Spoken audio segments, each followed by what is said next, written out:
Ok, Ô, boa noite, professor. boa noite, tudo bem? O microfone estava ruim, não consegui falar aqui. Desculpa, como? Gesimiel. Ah, Gesimiel, tá. É que acho que você Isso. está com problema no microfone, né? Agora tá bom. Foi. Legal. Arrumei agora. Como que é a pronúncia correta do seu nome? Gesimiel. Gesimiel, do jeito que está escrito. O Y dá sinal de I, né? Gesimiel, tá certo. É, Então tá tudo certo. Obrigado, Gesimiel. Seja bem-vindo aí. Bom, então obrigado pela presença de cada um de vocês nessa quinta-feira. Antes da gente começar a unidade, algumas coisinhas a gente vai falar, que a gente estava em reunião agora. Era sobre outro assunto que só interessa a nós, era sobre PPC, mas foi comentado também sobre as avaliações, ok? Que elas irão acontecer do dia 9 de dezembro, quarta-feira, até o dia 15 de dezembro, que é uma terça-feira, ok? E acho que conforme está até no calendário, se eu não me engano, deixa eu ver, está aqui no calendário, a substitutiva, substitutiva não, as disciplinas da modalidade em EAD vai acontecer nesse meio tempo também, no dia 12 e 13, ok? Só para lembrar você, já está no calendário, que está lá na plataforma, no dia 12 e 13 de dezembro, que é o final de semana, ok? O dia para você pedir a substitutiva, o máximo do dia para você pedir é dia 16 de dezembro, e elas irão acontecer no dia 17 e dia 18, ok? E assim, pessoal, cada professor, só explicando para vocês, cada professor, ele pode estabelecer o critério da avaliação da P2. A nota sempre tem que ser a avaliação vale 7 e as atividades vale 3, ponto final. Isso é para todo mundo. Agora, Tenho uma pergunta. Desculpa aí te interromper rapidinho. Dos seus trabalhos que você passou, vale a mesma metodologia lá da P1 que a gente fez? Que é os 3 pontos para quem entregar tudo? Não. Tem um aquele eram algumas coisas conceituais. Esse daqui tem pelo menos 2, que são exercícios aplicativos, e que tem o gabarito, que eu vou conferir, Luana. Tá? Ah, tá bom. A situação problema, Luana, que a situação problema, na verdade, a situação problema é assim, quando acontece na sua empresa um problema, você pode ter certeza que a decisão que você toma é diferente de um colega que está ao seu lado, ou se essa situação caísse na mão de um outro colega, talvez ele tomaria a decisão diferente da sua, entendeu? Então, para a situação problema, que está até escrito lá, não existe uma fórmula mágica que é igual para todos. Isso é fato, concorda?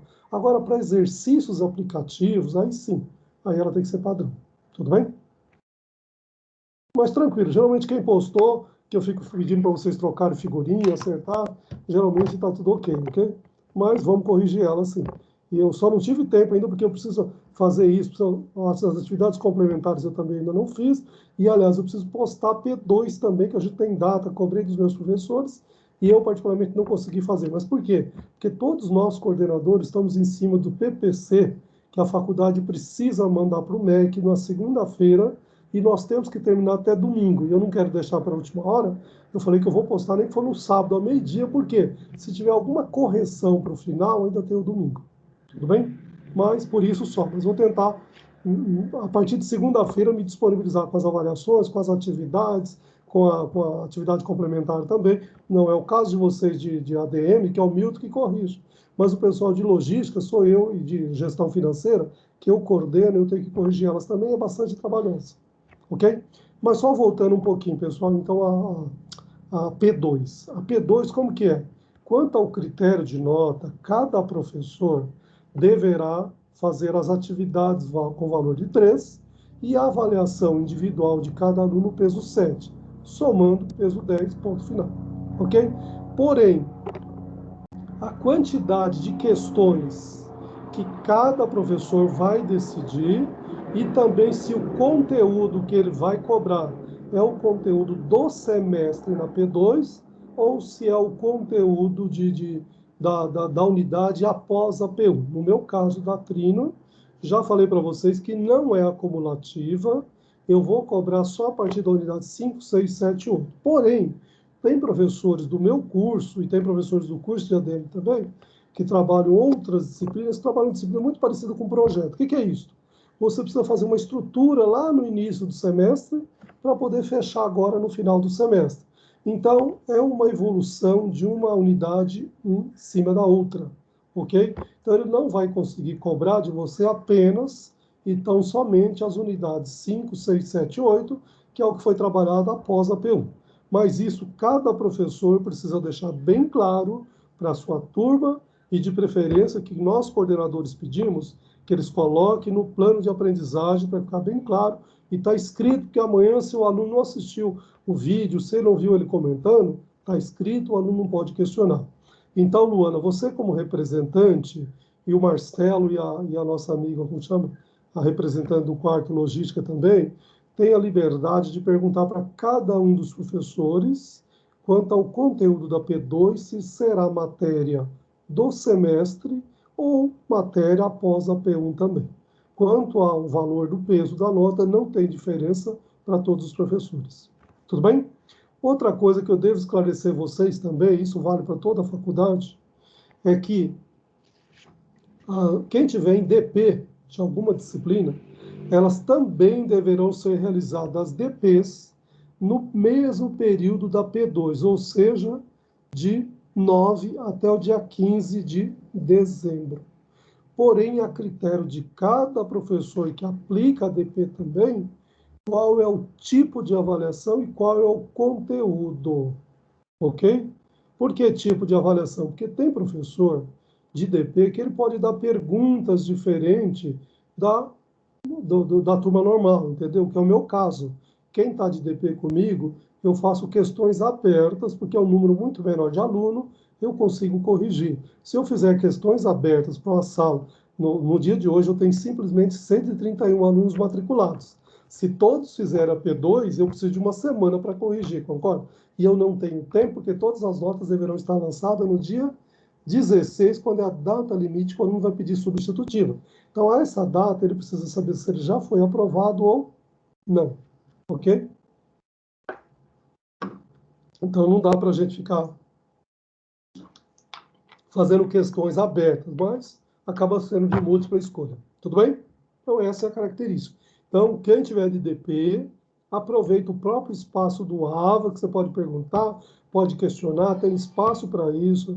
Pergunte para o seu professor. Professor, eu já sei, o Datrino ou o meu coordenador já me informou que a aplicação da avaliação da P2 para as disciplinas de DP também irão ocorrer no mesmo período das questões das disciplinas normais, que é no período de 9 a 15 de dezembro, mas qual é o conteúdo e qual é o tipo de avaliação? Porque isso ficou a critério de cada um dos professores. Tudo bem? Então, só para deixar bem claro para vocês. Tá? Que mais que vocês vão... bom, já falei que a substitutiva será aplicada no dia 17 e 18, que é uma quinta e uma sexta-feira, ok?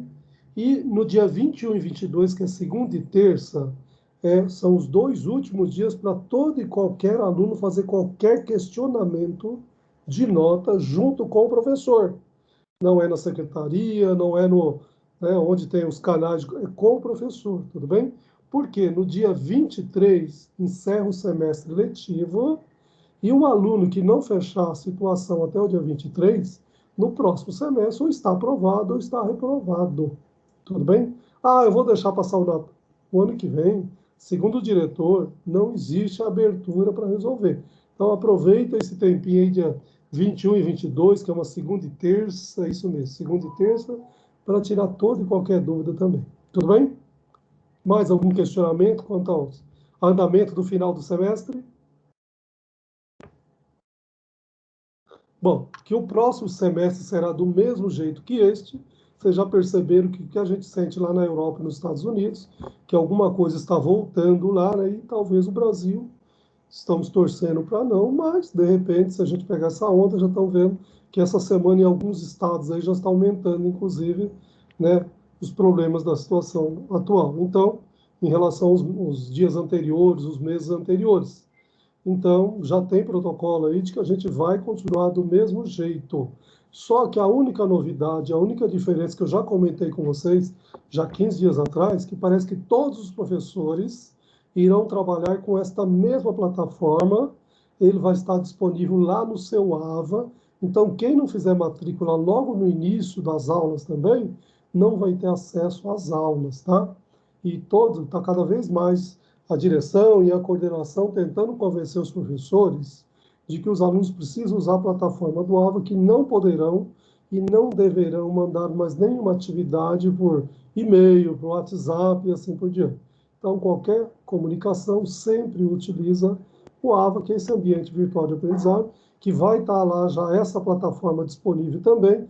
E outra coisa também, parece que eles vão gravar automaticamente também, ok? Não é nem mais, eu tenho que gravar aqui, você viu que eu estou insistindo 2, 3 vezes aqui também, antigamente uma única vez, mas agora ele está demorando um pouquinho, tá? Parece que isso vai melhorar também. Eles estão fazendo um convênio junto a, acho que é da Microsoft, esse aplicativo também. Tudo bem? Mais algum questionamento? No final do semestre, já estamos chegando na reta final, que bom, né? Todo ciclo começa e tem que encerrar, né? Amém. Amém, André, tá vendo? Amém, André, tá vendo? Legal, começou, vamos terminar, né, André? Deixa eu só encostar aqui.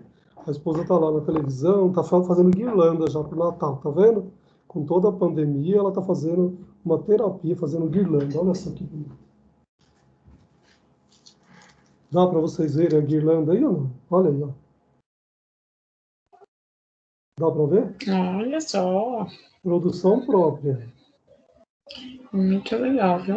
Ela coloca na porta de casa, né? E para alguns amigos, assim, mais íntimos, a gente É bem bonita essa. fica bonito. E é bala. Então, é para criança, para roubar mesmo, né? Ela faz isso há muito tempo. E eu me lembro que quando ela começou a fazer, meus filhos eram adolescentes. E ela colocava na porta, né? Fechava a porta, e meus filhos ficavam no olho mágico lá, vendo os amigos passando, roubando a bala e saía correndo. Mas esse é o objetivo, né? A bala é deles, não é? Né? Mas toda criança é assim, né? Você pega, rouba alguma coisa e sai correndo, sem muita intenção, mas é. Né? Mas era uma brincadeira legal. E até hoje ela faz isso. E de vez em quando chega o final de semana, você vai lá na segunda-feira, você abre a porta, tá metade só. Mas tá bom, era deles a bala. Ninguém pôs lá para ficar mesmo, né? É com bala, né, professor? Hã? Oi, Donizete. É com bala isso aí, né? Você pode fazer com bombom também, mas sai mais caro, né, Donizete? Ah, onde se sai? Sonho de valsa, Mas olha ela que chama bonito, pra vermelho, bombom. amarelo, né? Fazer uma combinação de cores. Aí ela compra vários tipos de bala com várias cores. E a embalagem da bala é bonita, né? Tem umas que são toda colorida, vermelha, né? Então fica bonito, né? Fica legal. E ela pega, sabe aqueles conduíte que é levinho? E ela envolve ele num papel bonito, depois ela usa cola quente, não é isso, para colar as balas. Fica legal, um trabalho artesanal. Mas legal. Final de ano já. Espírito natalino aqui já. Casa já tá. Manda o site dela aí para eu poder dar uma olhada no trabalho dela aí. Vamos lá, vou pegar uma outra de outra cor agora. Olha essa daqui, ó. De vermelho. Olha que bonita que ficou.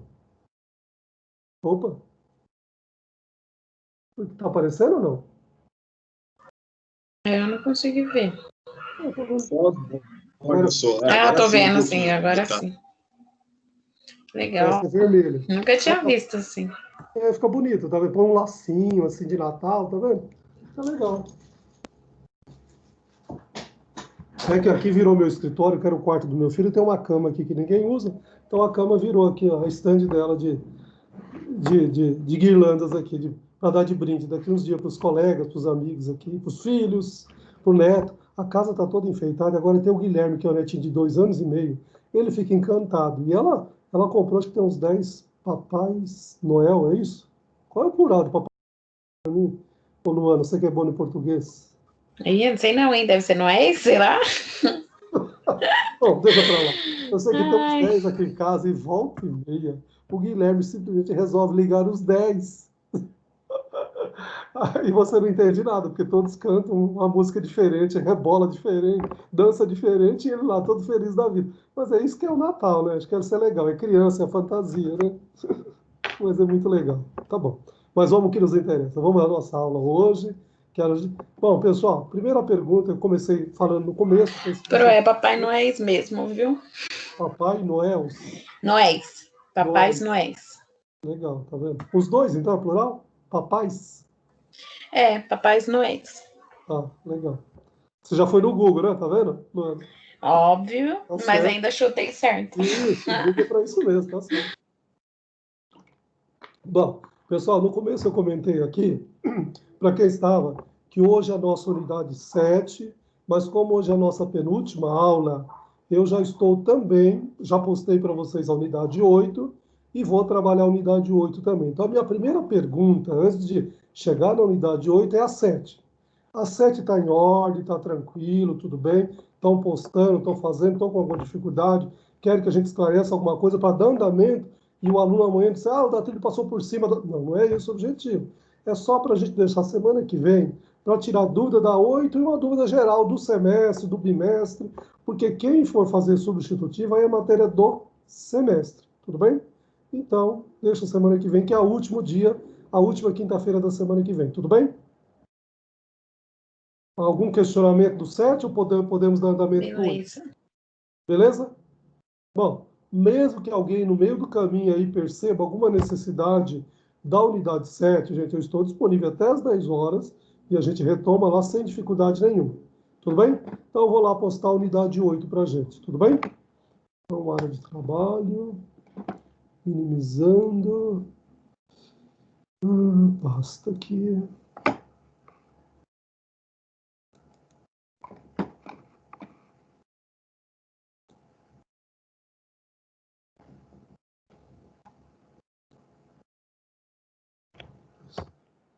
Se todo mundo está visualizando unidade 8. Sim. Ok? Vocês perceberam que a unidade 8, o tema dela é redução de gargalos na produção, e esse gargalo a gente já tinha comentado em aulas anteriores, inclusive alguma coisa nós comentamos na unidade 7 também, e o gargalo é exatamente esse, né? Não sei se vocês conseguem me visualizar o sol que está aí, Luana, conta para mim. Você está me visualizando ou não? Não, só o que está na tela mesmo. Só o que está na tela. Tá. É que eu estou com a minha garrafa aqui na mão, e eu ia dar um exemplo, mas então não vale, já que você não está me visualizando. Mas imagina aí na sua imaginação uma garrafa. Você não tem um conteúdo dentro da garrafa? O que limita a sair desta garrafa não é exatamente o gargalo que tem na garrafa, que é conhecido também como a boca da garrafa? Concorda? Exatamente este é o conceito na área de produção gargalo também. Então, às vezes, você tem uma capacidade de produção além daquela quantidade. Porém, algum setor, algum departamento, algum maquinário, alguma pessoa que esteja fazendo determinada atividade, ela tem um limitador, um gargalo. A hora que você resolve este gargalo, eu vou resolver o gargalo, vamos dizer que lá na minha máquina 5. Tudo bem? Eu resolvi o gargalo da máquina 5. Automaticamente o gargalo vai para um outro setor, um outro maquinário, um outro departamento, percebeu? Então a gente tem que estar em constante alteração aí para melhorar, mas sempre é importante e necessário que o gestor de processo produtivo, né? Daqui a nossa disciplina é gestão da produção e operações, que é o gestor da produção aí, ele vai estar sempre interferindo para ajudar a evoluir esse gargalo e automaticamente, o que você vai ganhar com isso? Produtividade, eficiência e eficácia no seu processo de produção, ok? Que é tudo que nós estamos precisando, ok? Bom, olha, você vai perceber que o conteúdo dessa nossa última unidade aqui, ela é bem simples, ó. Teoria das restrições, que é exatamente o gargalo, e a produção Lean, que todo mundo da produção usa, mas eu já falei para vocês que eu gosto muito da nossa língua, que é a produção enxuta, pronto. Né? Né? Limpa. Produção limpa nada mais é do que produção enxuta, que é um conceito que vem lá dos nossos amigos orientais, do Kanban, do Just in Time, mas eu sempre digo para o aluno que a gente tem que considerar que a característica física do Japão é completamente diferente do Brasil. Se alguém tem noção mais ou menos de geografia, o Japão é mais ou menos do tamanho do estado de São Paulo. Então, você concorda, sendo o estado de São Paulo, se o fornecedor estiver de um lado do estado de São Paulo e a produção ou o cliente estiver do outro lado, não é tão distante se comparado com o Brasil. Quantas vezes você tem o seu fornecedor lá no Rio Grande do Sul, você tem a produção aqui em São Paulo, você tem cliente lá em Manaus. Você percebeu a distância como que é para você comparar Japão com o Brasil? Então, tudo isso a gente precisa levar em consideração quando você vai falar de uma produção enxuta. E eu sempre digo para o aluno que é importante você conhecer o conceito, mas adaptado cada um à sua realidade e à sua necessidade, ok? Talvez dizer assim que a produção enxuta era trabalhar com estoque zero, lá no Japão talvez funcionou muito bem. Aqui talvez a gente tenha que reduzir o estoque, mas algum estoque, alguma quantidade, sempre nós precisamos manter nas nossas empresas. Tudo bem? Então acho que isso é importante a gente conceituar também dentro de uma produção enxuta.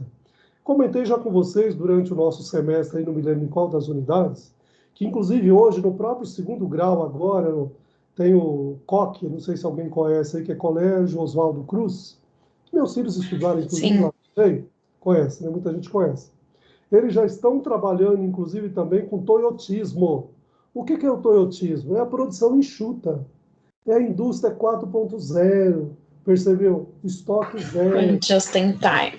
just in time, Kanban, percebeu? Então, esses conceitos, o pessoal do segundo grau já está incorporando e próprios vestibulares já estão cobrando deles e os Enems também, ok? Então, você percebeu que as coisas já estão ampliando. Então, não é coisa de faculdade, é coisa de engenharia, coisa de produção. Não, meu amigo, agora já está lá com a meninada do segundo grau, que é uma meninada de 15 até 18 anos, não é isso, mais ou menos? 15, 16, 17 anos, está lá no segundo, terceiro... 16 anos no segundo, terceiro 17. 17, tá bem? 18 já está na faculdade, não era, Luana? É, 17 para 18. Não sei agora se mudou, né? Que as crianças estão entrando no primeiro ano com 6 anos. Acho que não vai mudar nada, não, porque tem, ao invés do oitavo, agora tem o 9º ano também, que foi incluído, né? Os meus filhos, inclusive os dois, com 21 anos, eles já estavam formados, eles terminaram a formatura, eles fizeram a pós-graduação, e com 22 anos eles estavam dando aula na faculdade, os dois já. E aí seguiram, hoje estão dando aula, e um na área de jornalismo e outro na área de personal trainer, educação física, fazendo o que eles gostam também, ganhando algum dinheiro também, que é o objetivo. É legal. É a meninada nova e aproveitando o tempo, né? Só um comentário à parte também que eu faria. Semana passada eu ouvi um webinar do próprio Conselho Regional de Administração, que estão dizendo que a futura geração, que é de vocês, que vão sair agora a partir deste ano da faculdade, vão ter pelo menos 3 profissões durante... Olha aí, professor. É isso? Você acredita nisso, Luana? Isso. Não, eu ia falar que você falou isso na semana passada. Falei isso semana passada. Legal. Mas você ouviu que lá? Sim, né? Você acredita? Ouvi, sim. Ouviu? Eu acredito também. Tá ficando tudo mais rápido as coisas, né? E Daqui a pouco a gente tá morrendo, porque para minha surpresa... é tanta evolução. É verdade. Nossa. Tanta mudança rápida assim. E para minha surpresa, eles estão dizendo que não vai existir mais curso nenhum superior com mais do que 2 anos. Todos os cursos deverão ter no máximo 2 anos, por quê? E o MEC já está trabalhando isso. Mas aí eu começo a pensar com os meus botões. Minha amiga, curso de engenharia que é 5, 6 anos. Às vezes ele já tem alguma dificuldade, já tem alguns prédios caindo. Imagine se reduzir isso para 2 anos. Mas, Curso professor, assim, né? Eles falaram que iam reduzir umas coisas que não acho necessário, eu acho, né? Porque tem, assim, tem matérias na faculdade que é super necessário e tem outras que, sei lá, muitos alunos mesmo falam, isso daqui eu nem uso na empresa. Então, acho que é isso, bem objetivo, é verdade.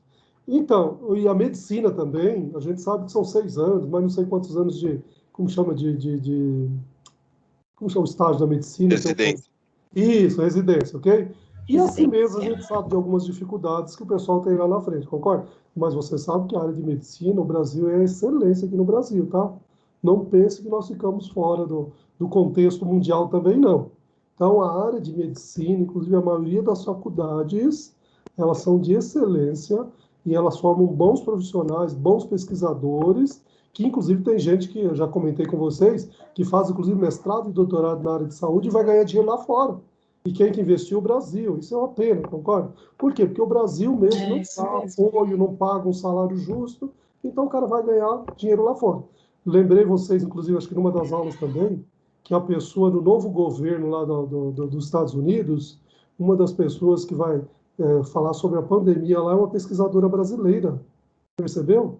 Ela é brasileira, ela está à frente lá de confiança do novo presidente lá eleito lá, e você percebe? Então, são pessoas que com certeza estudaram aqui, não tiveram, né, o retorno daqui e vai ganhar dinheiro lá. E o mundo hoje está aberto para isso mesmo, concorda? Mas então, eu acho que são coisas interessantes para a gente refletir. Não sei se isso vai acontecer, né? Eu acredito que do dia para a noite não, mas talvez seja uma tendência. Talvez não dê tempo de vocês, Luana, mas eu acredito que a meninada nova aí, que está com 10, 15 anos, e que daqui 5, 10 anos vai estar formado, eles vão estar com um novo modelo de grade, de disciplina realmente, com horários diferentes. Essa pandemia fez uma reviravolta nas universidades também, que eu não sei o que vai acontecer, mas eu acho que vai melhorar também.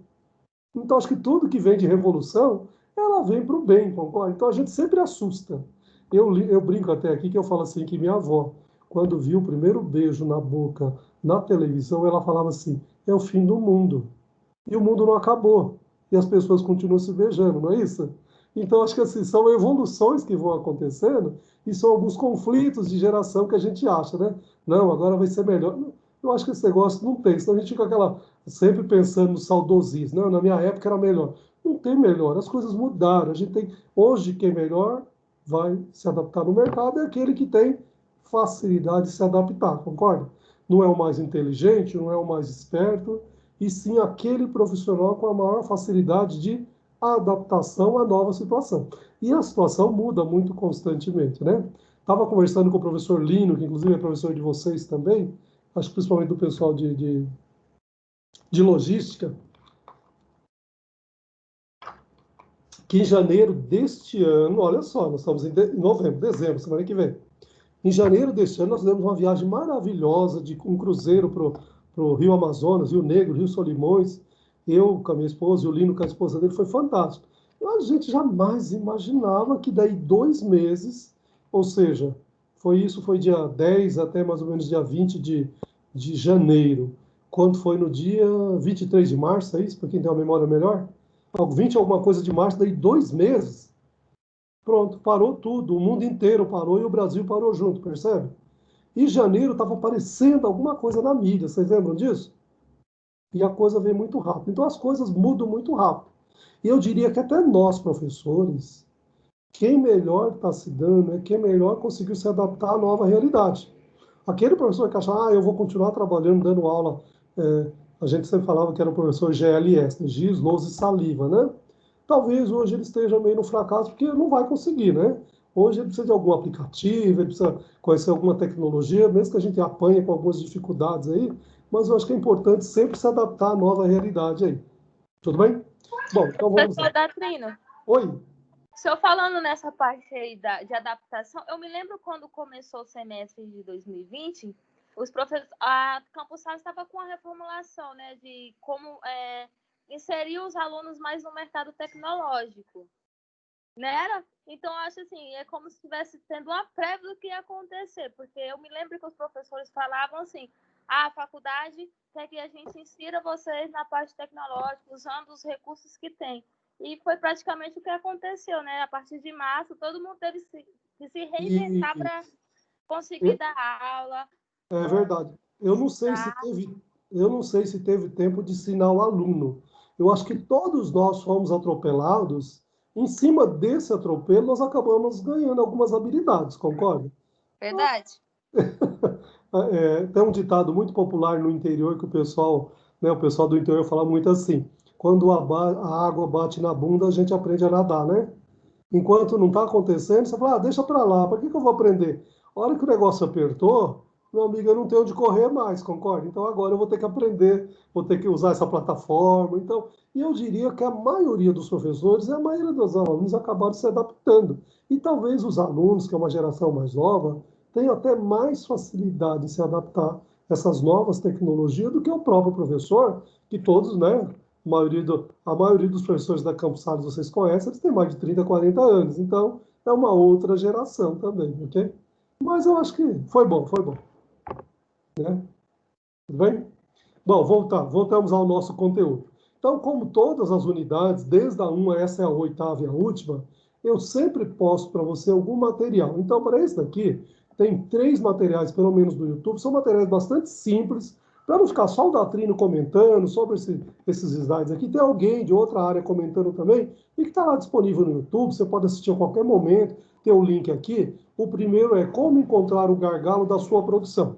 Você, como gestor de processo produtivo, você vai sempre encontrar e vai resolver. Lembrando que quando você resolve essa situação de gargalo, automaticamente cria esse gargalo em outro local. Vou explicar melhor ali, que está aparecendo alguns exemplos também, ok? Então, aqui é legal para você ver todos os vídeos, não tem mais do que 10, 15 minutos, são vídeos rápidos para você assistir e pronto, ok?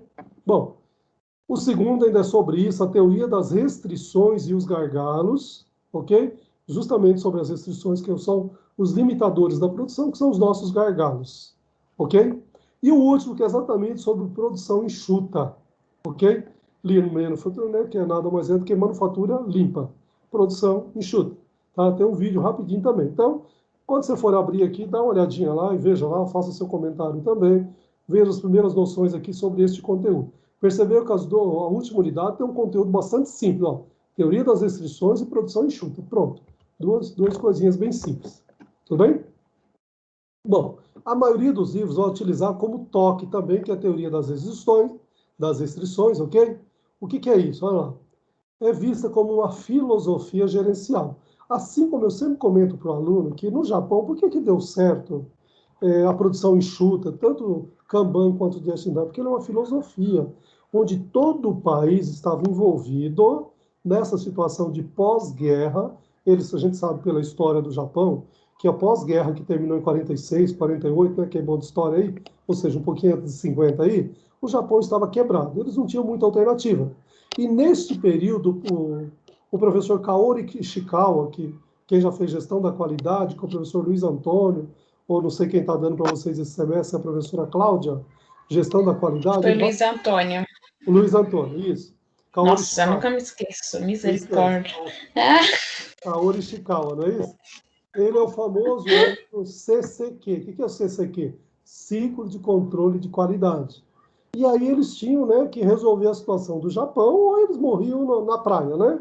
E é lógico que, como todo bom oriental, levanta a cabeça, faz a lição de casa e faz direitinho que vai dar resultado, concorda? E assim eles fizeram. Então passou a ser uma filosofia gerencial. E hoje, quando a gente pega qualquer autor da nossa área de produção, da nossa área de logística, da nossa área de estoque, ele vai dizer que o estoque é um recurso ocioso que, enquanto ele não surge a necessidade real, ele é ocioso, ele está parado ali na empresa, mas eu preciso dele. Quanto? O mínimo necessário. E quanto é o mínimo necessário? Cada empresa tem uma situação de fornecedor, uma situação de produção, uma situação de entrega para o cliente. Então, tudo isso, você como gestor de produção ou mesmo como gestor de logística, tem que estar avaliando para poder tomar a decisão de qual é o nível de estoque, qual é a quantidade de estoque que você deve manter na sua empresa. E aí, fazendo um paralelo com os nossos amigos orientais, que eu acabei de citar para vocês no início da aula de hoje, que lá no Japão eles são mais ou menos do tamanho do estado de São Paulo. Você concorda que não é uma extensão territorial tão grande, se comparado com o Brasil?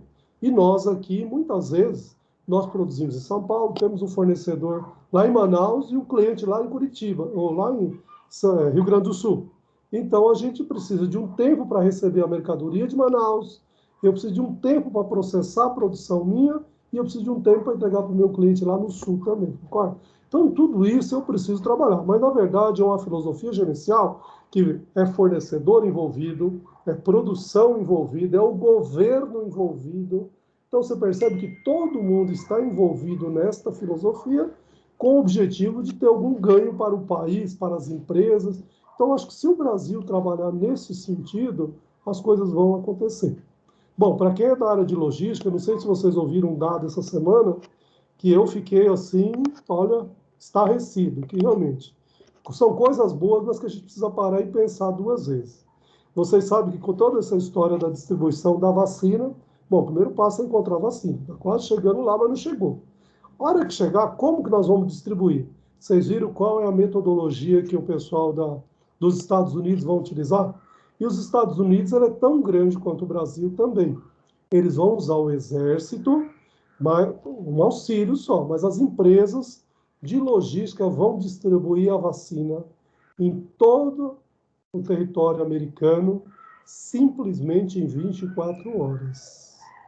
E vocês sabem que nós aqui no Brasil não temos nenhum plano do que nós fazemos. Nós iremos fazer. A pergunta sempre para nós da área de logística é: vocês acham que o Brasil vai conseguir entregar dentro de um mês em todo o território brasileiro? É uma pergunta que fica. Se até Óbvio hoje... que não. Acho que não, né? Fora ainda os resistentes, mas né, que não não dá querem uma tomar. dor no coração quando você percebe que outros países têm uma estrutura robusta com um custo muito menor do que o nosso? O custo dos Estados Unidos é muito menor de logística, de distribuição, de qualquer produto muito inferior do que o do Pois Brasil. é. Mas o Brasil só é assim porque ele quer, né, professor? Porque o Brasil só é assim porque ele quer, né? Porque é um país extremamente rico. Sim. Minério, nióbio, tudo. Só política, né? A máfia e do caramba, porque éramos para ser um país subdesenvolvido. Não ajuda, percebeu? Então isso é uma pena quando a gente vê que um país aí que, queira ou não queira, tão grande quanto é mais desenvolvido, mas ele consegue, já tem um projeto, já tem um plano lá para colocar em ação quando tiver a vacina, em 24 horas, você diz, olha, vou começar à meia-noite, até o final da noite, já distribuir para todo o continente americano, e nós aqui do Brasil estamos sentados em cima de um projeto que não saiu do papel, nem foi começado a escrever, então não dá nem para dizer que vai fazer em um mês, em uma semana, em um ano. E a gente sabe que quem sempre paga esta conta é a população mais carente, concorda? Então, e aliás, já estão até comentando que vai sair a vacina antes de sair para a população, vai sair já para os laboratórios venderem para quem tem dinheiro, e é lógico, para quem tem dinheiro vai pagar, né? E a gente sabe que hoje já tem, inclusive, algumas clínicas como chama, de vacina, que elas vendem todo e qualquer tipo de vacina. Pode ter certeza que elas vão conseguir, com prioridade, esta vacina para vender o preço que ela quiser, e eu acho que vai ter demanda, vai ter cliente para pagar. E a gente paga tanto imposto, trabalhamos 1/3 do ano pagando imposto, e a hora que você precisa do governo, a gente vai ficar na mão, concorda? Não sei, é uma suposição, mas eu acho que vai acontecer isso. Né? Aproveitando, olha a eleição aí, gente. Então, a eleição aí, você falou? Isso mesmo, que ainda depois vai virar uma porcaria, né? Pandemia vai começar. Vai fechar de novo, você vai ver. Eles nem ligam para o povo. De novo. Então. Pois é. Só esperando fulano ou ciclano lá ganhar e fogo. Tinha nenhum cuidado. Bom, então voltamos aqui à nossa teoria das restrições, mas sempre fazendo um paralelo, comentário com outros países também, que é interessante, ok? Então, acho que essa filosofia, quem sabe o Brasil um dia vai mudar, né? A gente pensa todo mundo junto, as empresas, fornecedores e clientes, todo mundo sai ganhando, né? Olha lá. Bom, ela foi criada, essa filosofia lá da teoria das restrições foi criada por Goldratt, ok? Né? Ele é doutor em física, americano, tá?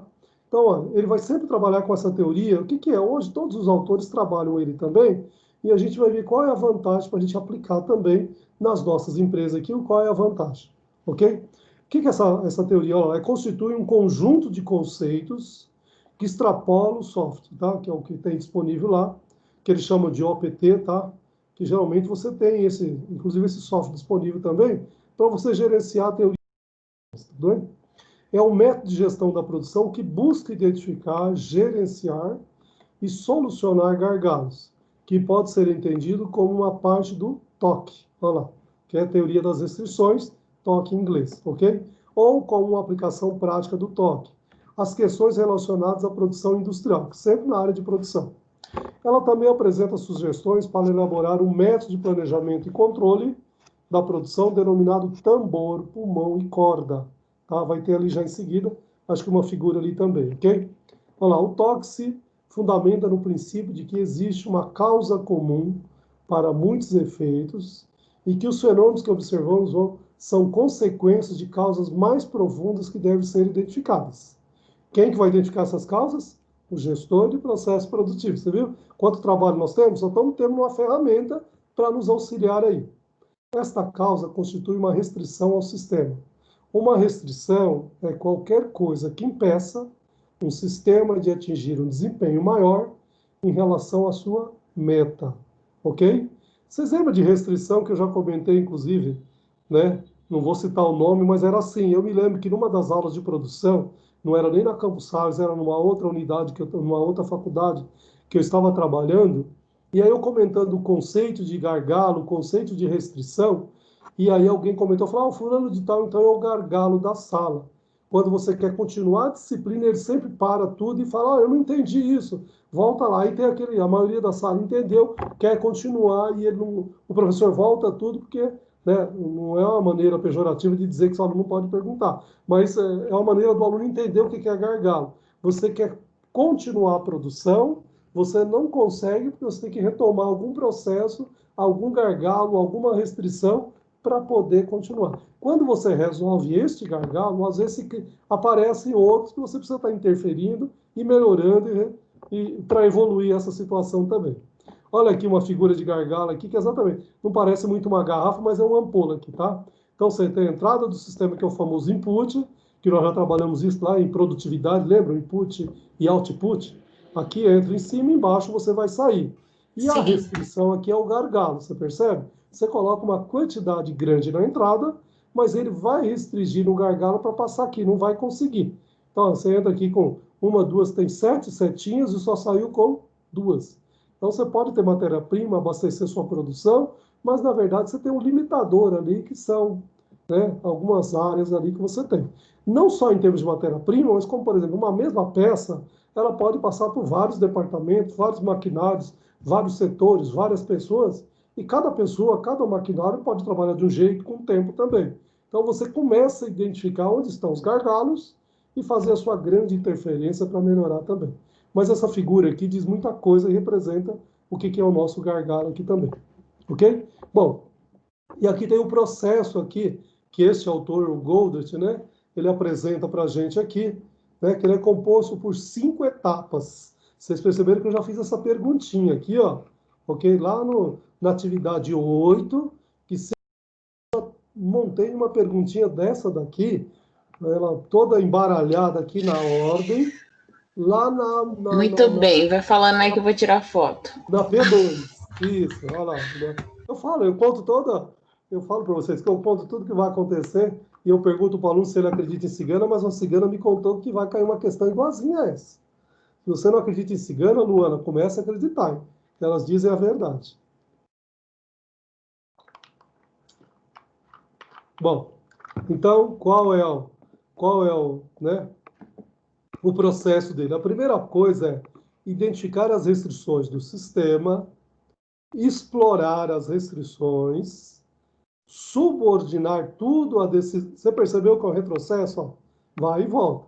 Subordinar tudo à decisão anterior, elevar as restrições do sistema e eliminar a inércia. O que é a inércia? Aquilo que está te segurando, aquilo que está parando, aquilo que é o limitador seu, ok? Percebe que então ele é um processo que ele tem etapa. Tanto é que aqui nesta figura ele identifica 1, 2, 3, 4 e 5. É lógico que, se eu não me engano, a pergunta não tem os números, né? Tem apenas o que está escrito aqui. Você vai colocar na ordem corretamente. Tudo bem, senhores gestores de processo produtivo? Gestores de administração e gestores... Já mandei até para a sala no grupo. Isso. Manda lá, Lu, manda lá que já vai dando as dicas aí. Não é segredo para ninguém. O aluno que estuda, o aluno que participa, tem mais a que tirar 10, 11, 12, né, Luana? Já estou devendo nota para você, não estou? Olha lá.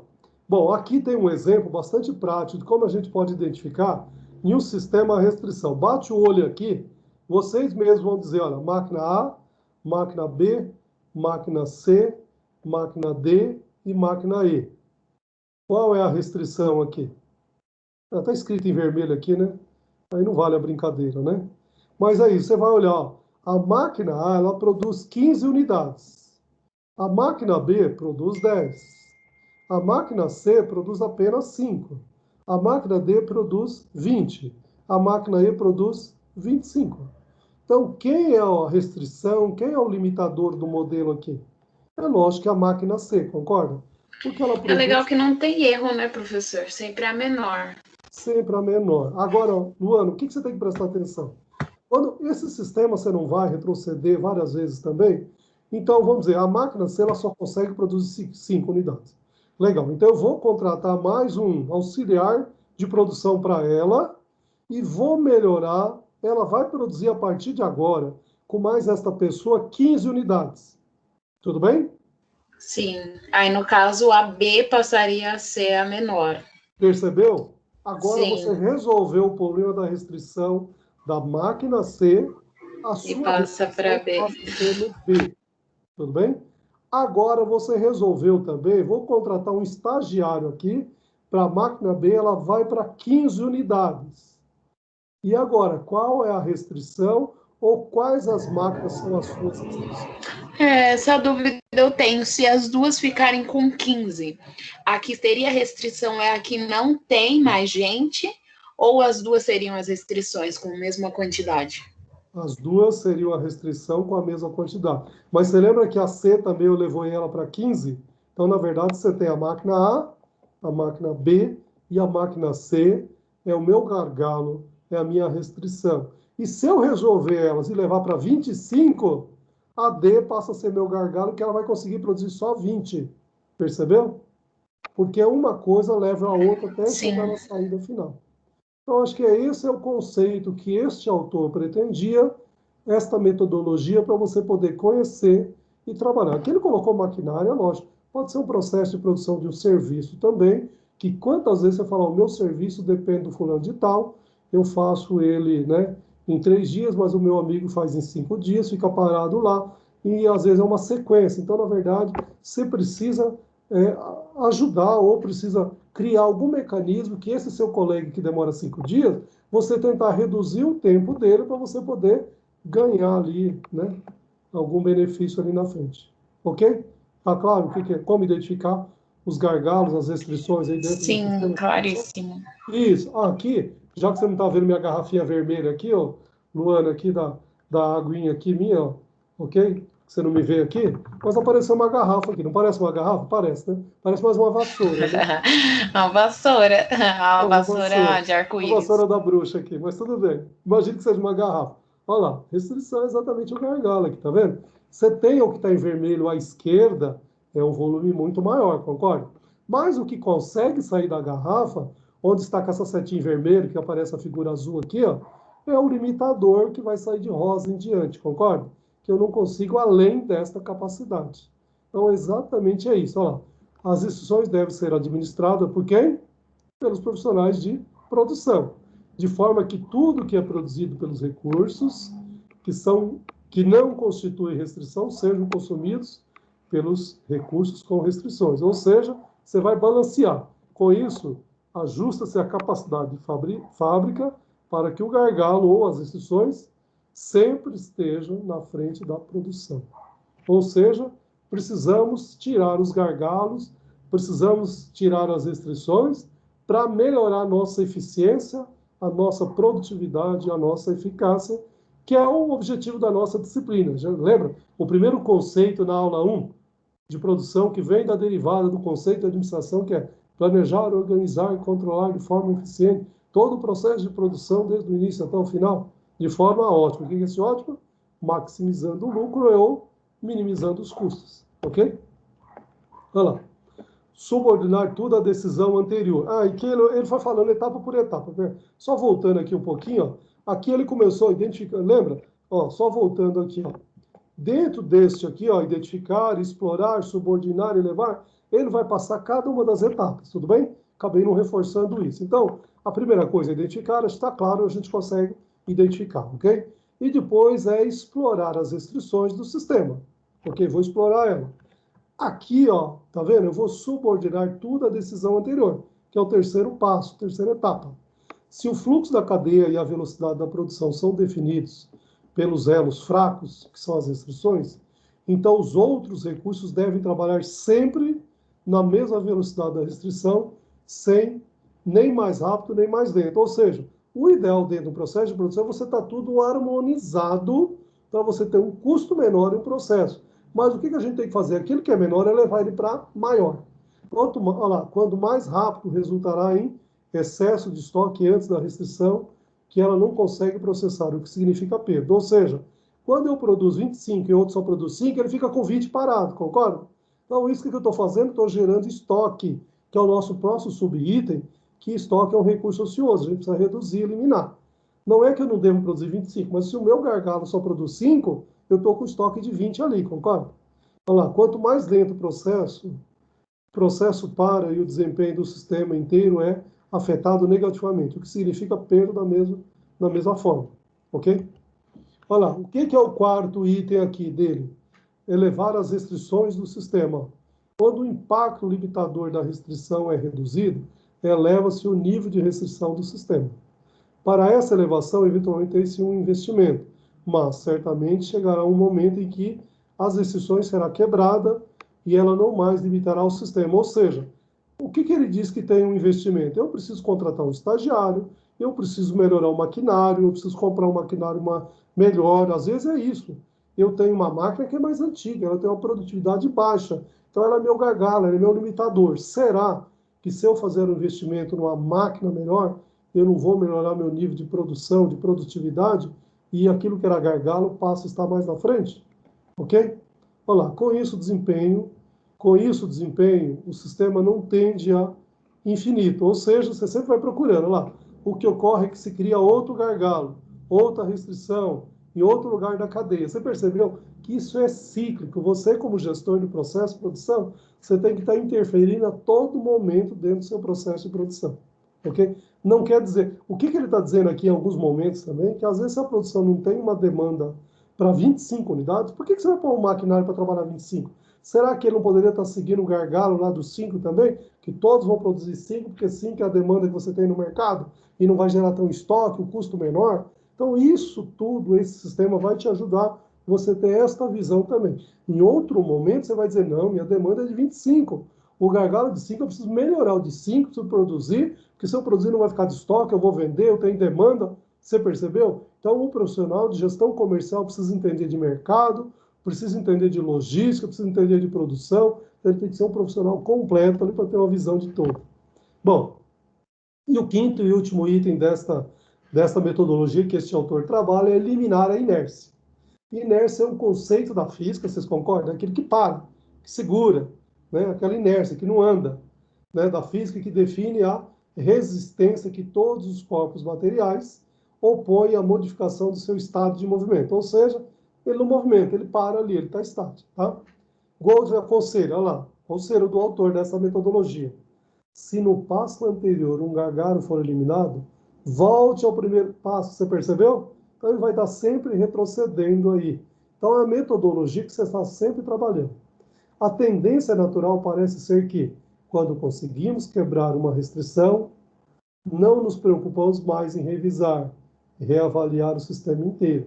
Isso é verdade. Então, isso é uma observação que o autor também faz. E muitas vezes ele fala assim, eu resolvi o gargalo 5, agora ele está com 10. Será que eu não tenho outro agora que está com 7? Eu posso melhorar esse de 7 para 10 também? Para evoluir como um todo? Então, é essa interferência. Não pare. Então, é um ciclo muito constante. Olha lá. Tendemos à acomodação. Isso é verdade, né? Tudo que está, sempre fiz assim, vou continuar fazendo assim. Então, às vezes a gente tem que se mexer aí. Tendemos à acomodação, a cair na inércia. Assim é que a própria inércia se constitui em uma restrição que deve ser eliminada. Então, precisamos eliminar a nossa inércia para a gente melhorar a nossa produtividade, ok? Melhorar os nossos gargalos, encontrar o segundo, terceiro, quarto, quinto, que seja o gargalo, mas sempre interferindo como gestor de processo produtivo e melhorando aí, ok? Bom, processo e raciocínio para a solução de problema. Então, o próprio autor aqui, ele vai de como você pensar dentro da sua empresa aqui, tá? Processo de raciocínio, que ele põe aqui como PR, processo de raciocínio. Devemos responder 3 perguntas básicas para gerar um ciclo de melhoria contínua. Eu me lembro que, se eu não me engano, eu já fiz essa pergunta também, viu, Ô, Luana, olha aí, ó, outra cópia que você pode tirar e mandar para a sala. Ó. Eu acho que essa pergunta também vai cair lá na avaliação, hein? Calma Olha aí, lá. deixa eu estabilizar. Quero Isso. tirar foto. Não está estabilizado? Segura aí. Para mim sumiu. Não, Ah, que isso, para Luana. mim não. Inicia aí que eu espero você. Ô, Donizete, tira a foto aí. E manda para a Luana. Tá bom aí para você, Donizete? Tá bom a imagem? Está estabilizado? Donizete, cadê? Ah, agora voltou. Voltou? Agora Não deixa estou nem eu... mexendo, Luana. Será que o problema é aí? Deve ser Aqui, minha eu vou tirar o internet. print. É a minha. Deixa eu ver se volta aqui. Bom, o que o autor sugere? Vai lá, vamos pensando aí enquanto a gente vai comentando aqui. O que o autor sugere? As 3 perguntas. Olha lá, o que mudar, para o que mudar e como mudar. Tudo bem? Então, no que mudar, que está em azul aqui, que ele deixa... O azul ficou um pouquinho diferente aqui, tá? Ele põe, use uma área de realidade atual, ok? Tá? É o que ele sugere aqui. Que mudar. Tem um cachorro latindo, não tem?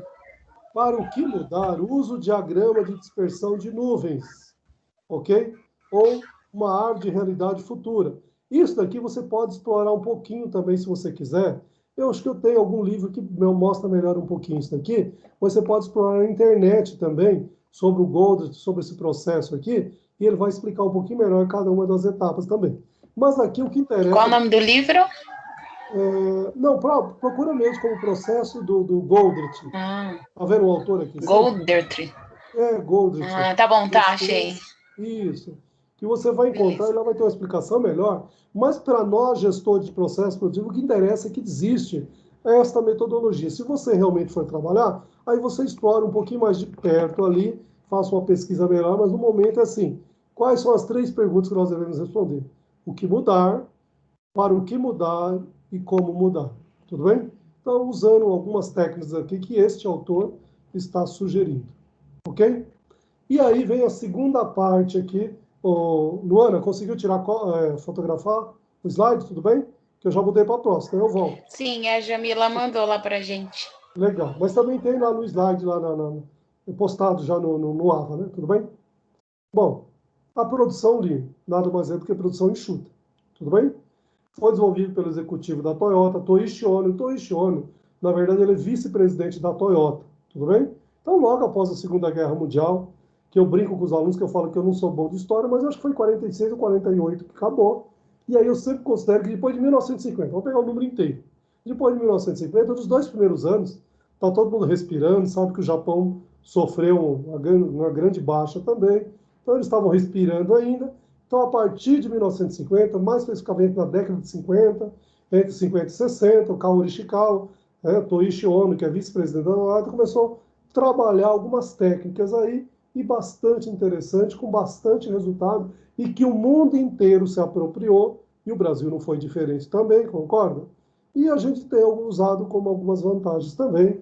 O nosso próprio Petrônio Martins, que é professor da USP, inclusive, ele comenta muito, professor de produção e de logística também, ele comenta muito o quanto nós apropriamos disso também, quanto a gente se beneficia disso também. Então, o que é bom, a gente tem que se apropriar, mas adaptado sempre à nossa realidade. Ok? Então, ele vai falar que a manufatura enxuta é também chamada de sistema Toyota de produção. É uma filosofia de gestão focada na redução dos desperdícios. E ele diz lá no Japão, e aqui no Brasil também alguns autores conceituam, que você deixar em estoque em excesso na sua empresa é desperdício, porque não tem necessidade. Então tem até uma política interessante, que eu sempre trabalho com meus alunos de logística também, que ele fala assim, né? Mantenha sempre o estoque no nível mínimo. Como é política, não tem número, não tem quantidade. Aí a pergunta é, qual é esse nível mínimo? Aquilo que atende à necessidade do cliente. Porém, não deixe faltar quando o cliente precisar. Um cliente desapontado pode ser um cliente perdido. Você nunca vendeu aquilo que você não tem no estoque? E aí eu brinco ainda, né? Então, a Luana está prestes a casar aí e viu uma propaganda na televisão que tem uma geladeira de última linha ali com a televisãozinha. Aí ela convidou o namorado no final de semana para ir lá comprar essa televisão e ela já comprou o apartamento dela e ela botou a sogra dela para receber a geladeira dela lá, né, na segunda-feira. E é lógico, como a loja vendeu, fez a maior propaganda e ela não tinha estoque, é lógico que a Luana não vai receber a geladeira dela na segunda-feira. E a sogra dela, né, mesmo gostando da Luana, ficou plantado o dia inteiro na segunda-feira e não recebeu a geladeira. Aí a pergunta sempre que vem, será que a Luana vai recomendar esta loja para mais alguma amiga, para mais algum colega? De jeito nenhum. Não. Não vai. E aquele ditado que quando você é bem atendido, quando muito você conta para uma pessoa, e quando você é mal atendido, você conta para 10, não é, Luana? Ou mais, né? Com certeza. Com certeza. E hoje Com ainda, certeza. para o azar dos maus fornecedores, a mídia está disponível escancarada aí, concorda? Você vai lá e posta no seu grupo, não para 10, e para 1 milhão de pessoas, concorda? Ou seja, a empresa que... Nossa, tem até aquele reclame aqui. O pessoal taca de E, lascar no Instagram. Coisa tá toda. vendo? Então, Agora eles estão ficando um pouco mais cuidadosos com isso, né? Porque e- a comunicação está bem maior.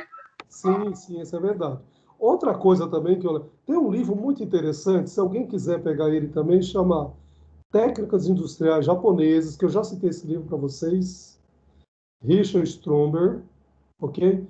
E ele faz, inclusive, algumas comparações do Japão e o Brasil, ok? Isso é legal para a gente poder. É uma teoria muito conceituada, que o mundo inteiro tentou, só que você tem que trazer adaptado à sua realidade. A nossa realidade é completamente diferente de uma realidade do Japão. Como, por exemplo, os nossos amigos orientais, quando eles dão a palavra de que eles vão entregar, eles entregam. Aqui, muitas vezes, os nossos fornecedores, eles dão a palavra e eles não entregam. Aliás, eles não dão nem satisfação. Quando você liga reclamando que, é verdade, eu tinha que entregar segunda, eu esqueci, deu um problema. Você percebeu? A minha filha acabou de comprar um apartamento e ela está assim, está reformando faz 6 meses o apartamento dela. Então ela está com N fornecedores, que é uma dor de cabeça. Eles prometem, eles escrevem, colocam na nota. Não, vou te entregar tal pia, vou te entregar tal guarda-roupa, vou te entregar tal... Né, eu vou fazer vários materiais e nada cumpre. Então, assim, tem muito isso também. Eu até brinco, e eu já vi, inclusive, citação de artigo de algumas pessoas também fazendo este comentário, que diz o seguinte, que nós aqui brasileiros, quando nós cometemos algumas coisas erradas, até mesmo como crime, nós vamos na televisão dar entrevista. Os nossos amigos orientais, quando acontece alguma coisa, em algumas vezes eles até se suicidam de vergonha. Você percebeu a diferença cultural que é também? Quantas vezes os nossos políticos... Até uma nota, né, professor? Fiquei sabendo. É o quê? Até nota, eles se cobram muito. Se não... Notas. Sim, você percebeu? E os nossos políticos aqui, quando eles fazem as coisas erradas, eles vão na televisão ainda se explicar, se justificar. Os orientais, eles morrem de vergonha, eles às vezes até se suicidam. Tem casos desse tipo, percebe? Então é uma questão cultural também. E não sei se vocês já viram uma palavra também que esse próprio Richard cita no livro dele também. Ele fala assim, você já ouviu falar da palavra do fio do bigode? Que os nossos avós falavam muito assim, eu dei a palavra, eu vou cumprir. Aqui, a gente dá a palavra, faz um contrato, escreve, registra em cartório e não cumpre. Percebe a diferença? O meu pessoal, eu sou muito assim também. Eu falo assim, o que é negociado não é caro. Eu negociei com você esse preço, eu negociei com você essa data, então vamos cumprir. Não foi negociado, não foi eu. Às vezes eu posso até dizer, eu tenho urgência e preciso. Mas se você não pode, eu vou entender. Mas se você me deu a data, meu amigo, cumpra-se a data então. Não precisa fazer uma nota, não precisa registrar em cartório, não é isso. Deu a palavra? Talvez eu preciso ter uma outra programação e vamos pensar na nossa produção. Às vezes eu preciso daquela matéria-prima, porque eu já tenho todo o resto na produção e não consigo dar andamento, concorda? Aí separa a produção, você não consegue dar andamento, não consegue entregar para o seu cliente. Você percebeu quanto é a cadeia que você vai criando também? Por isso que ele fala muito que isso é uma filosofia de gestão, e lá nos nossos amigos orientais deu certo, eles trabalharam com bastante sucesso, então eu diria que isso é muito importante. Tá?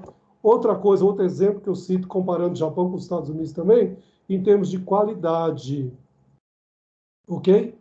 Então, você sabe que o Brasil tem evoluído muito em termos de qualidade, mas alguns produtos, eles nos deixam a desejar também. Quantas vezes você já comprou um produto lá fora, em dólar, porque a qualidade é melhor do que o que você tem aqui no mercado nacional, ok? Então é uma coisa que o Brasil precisa evoluir, porque o Luiz com certeza trabalhou com vocês, que é o famoso, né? Como que é o gestão da qualidade, que sempre está procurando evoluir a qualidade Isso. também, ok?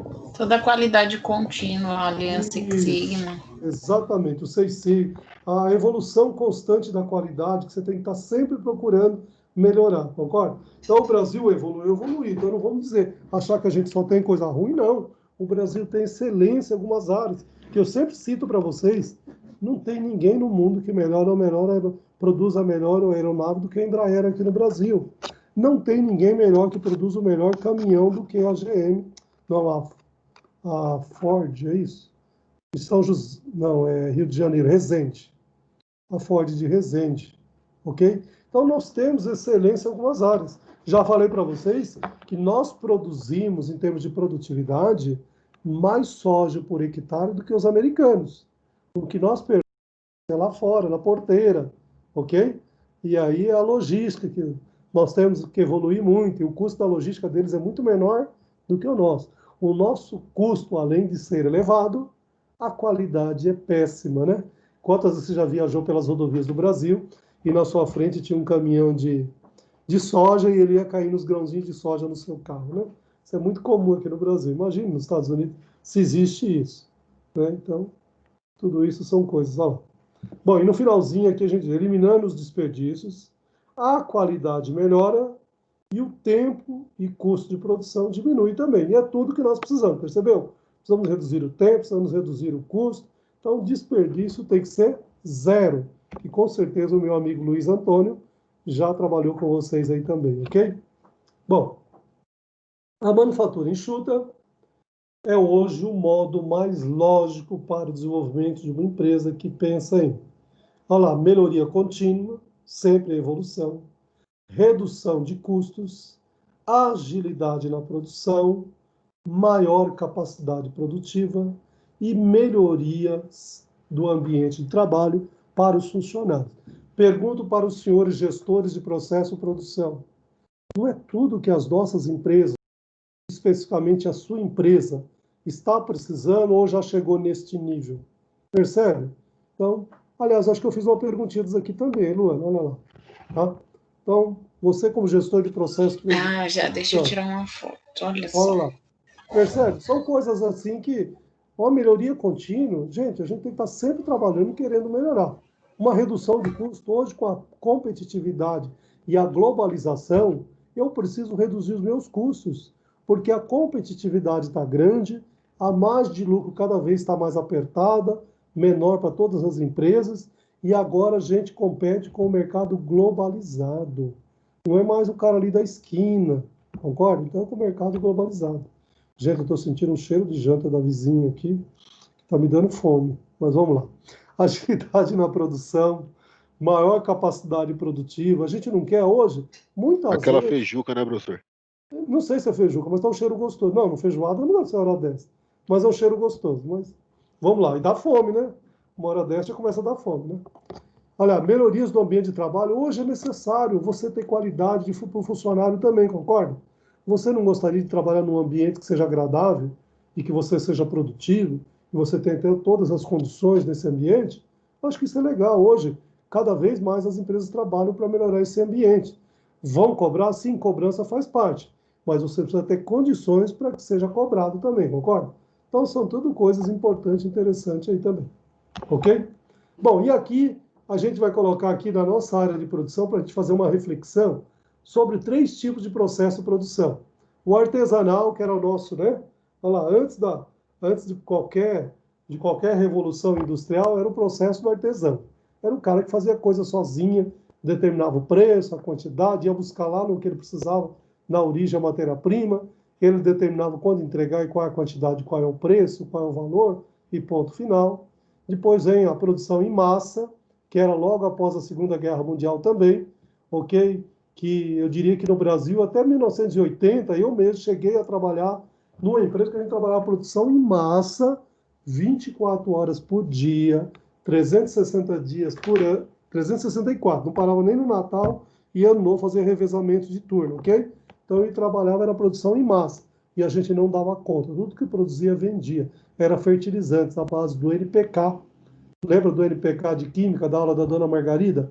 Nitrogênio, fósforo e potássio, que é a base da matéria-prima para a produção de fertilizantes, e que tem uma dessas 3 matérias-primas 100% importada, do Canadá, China e Estados Unidos, ok? Então, não dá para trabalhar com estoque tão menor, mas na produção em massa, a gente fechava navio, fechadinho, só com essa empresa, recebia, desovava, mandava para a fábrica, distribuía em 2, 3 fábricas aqui no Brasil, e produzia 24 horas por dia, entregava no Brasil inteiro, porque nessa época de 1950, 1960, 70, 80, a gente sabe que o Brasil produzia e estava bastante evoluída a produção agrícola, e ela estava atendendo exatamente esta área.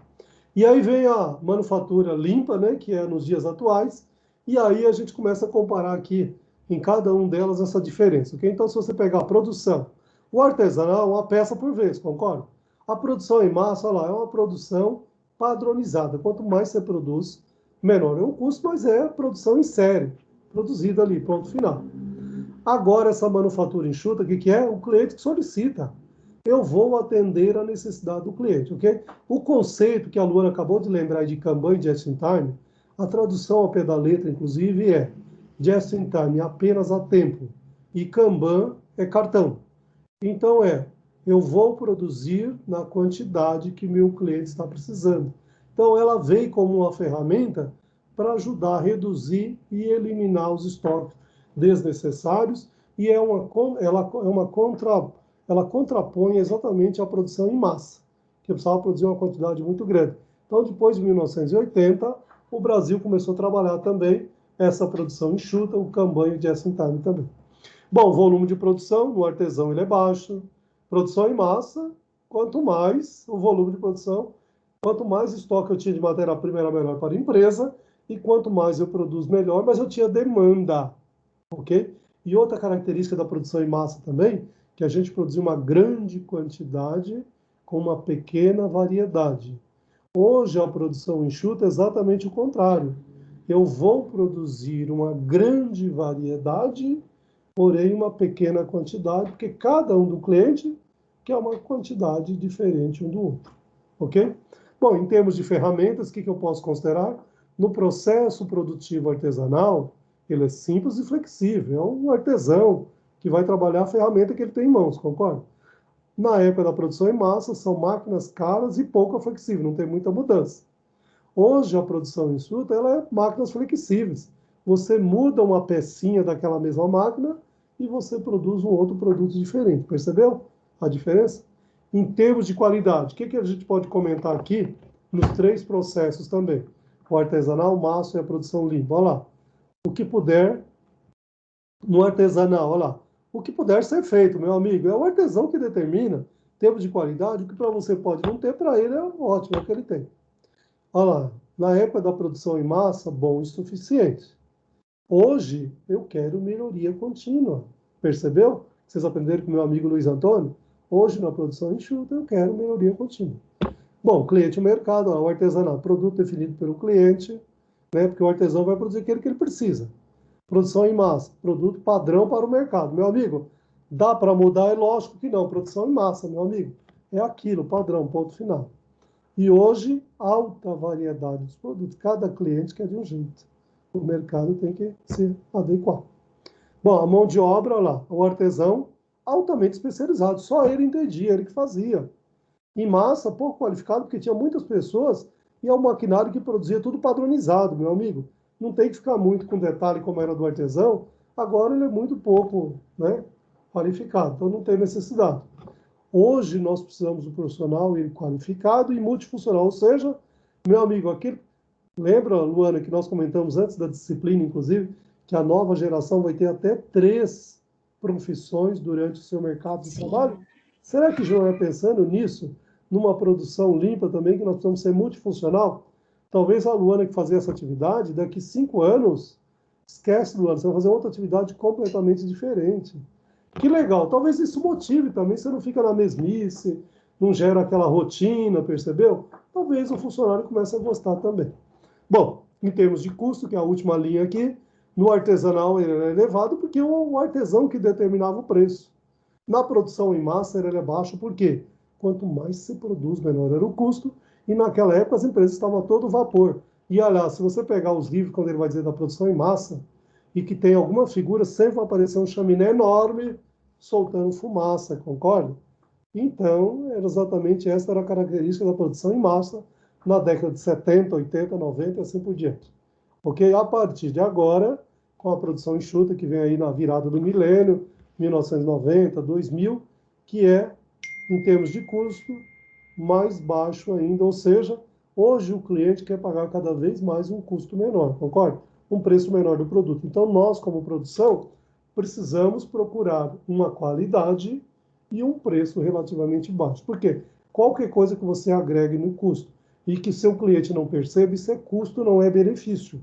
Então, você precisa agregar benefício e o cliente perceber que para ele é benefício.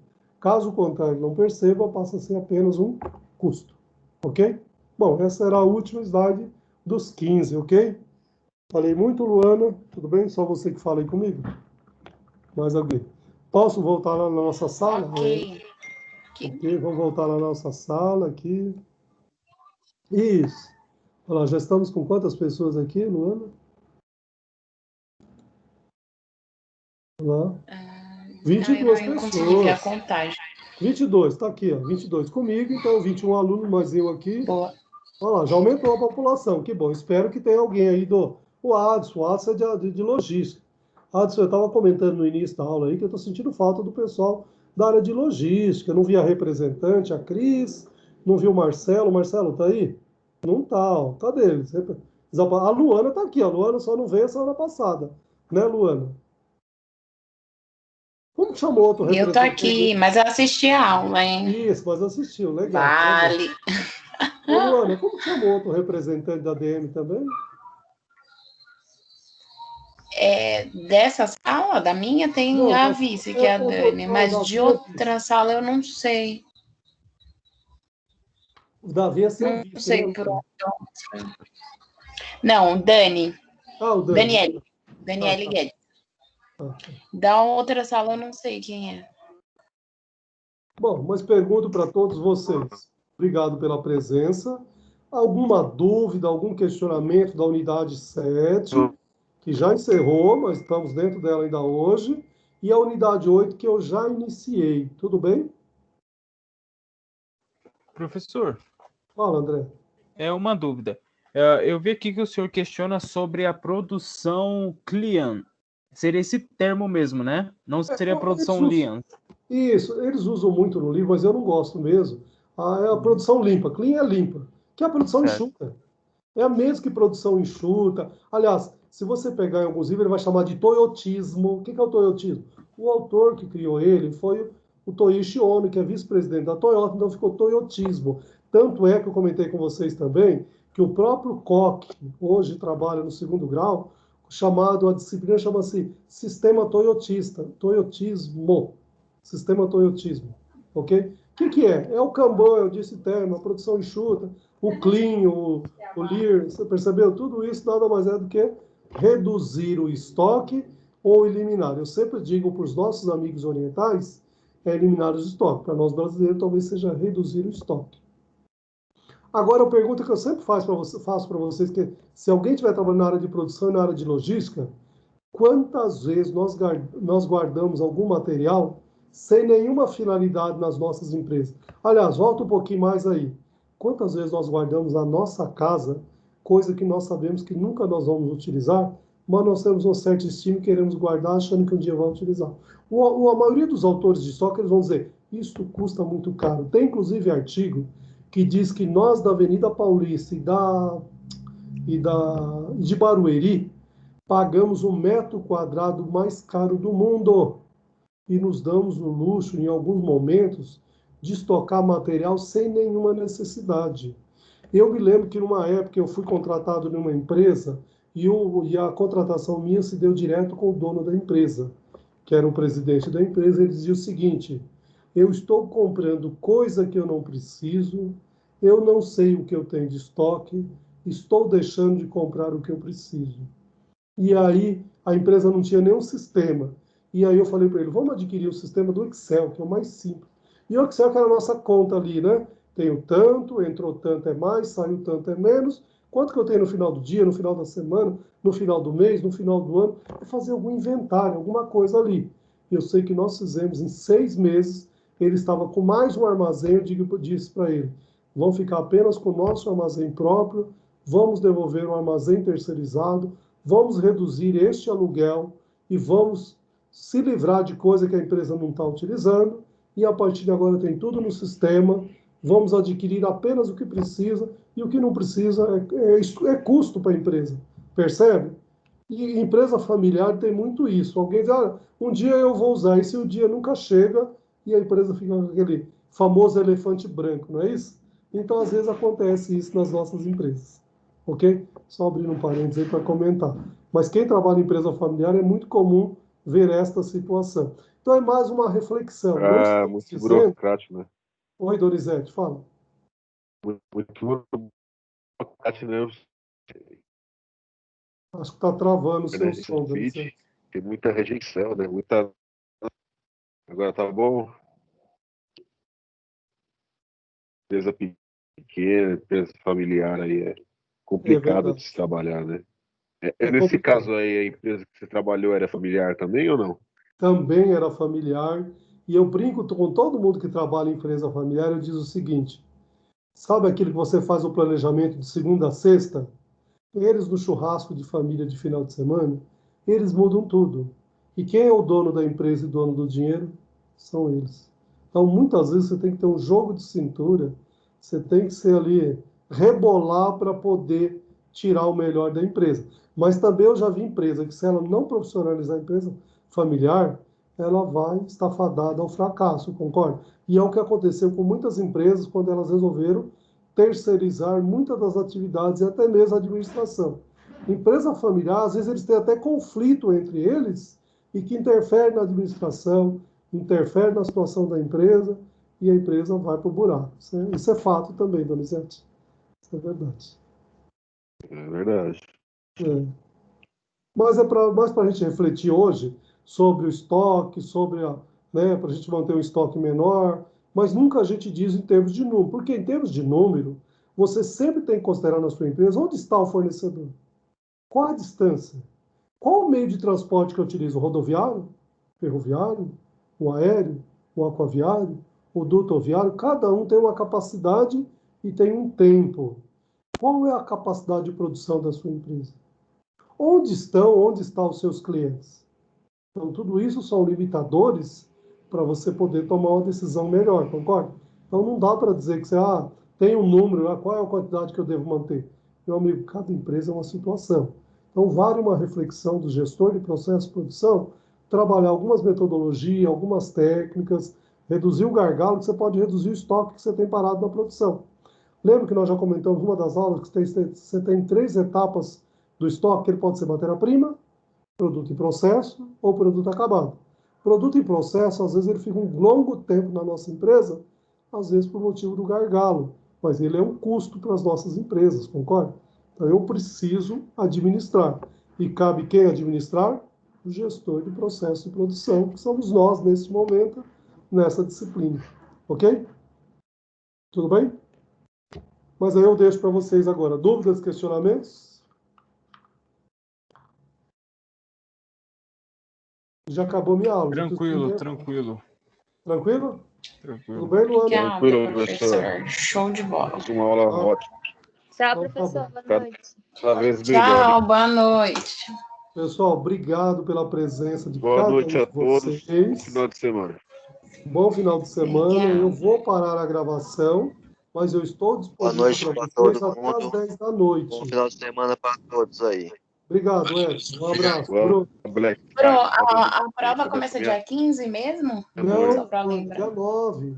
9 até 15, né? 9 a 15, isso. Ah, tá bom. Então, a Eu fiquei com quarta- 15 na cabeça. Não, até 15. Tá. 9. 9 a 15. Tá bom, beleza, obrigada. Tá bom? Pessoal, Beleza. só repetindo aqui, eu vou parar a gravação, vou sair 15 minutinhos, mas nós voltamos em seguida para tirar toda e qualquer dúvida. Se você não tiver dúvida e estiver usando seus dados móveis e não quiser, eu não vou gravar mais nada, só tirar dúvida aqui até as 10 da noite, tudo bem? Então, só parando a gravação. E professor, Oi. Fala, Joaquim. quando falta material na Opa. linha de produção, também eu considero um gargalo também? Opa, também, é verdade.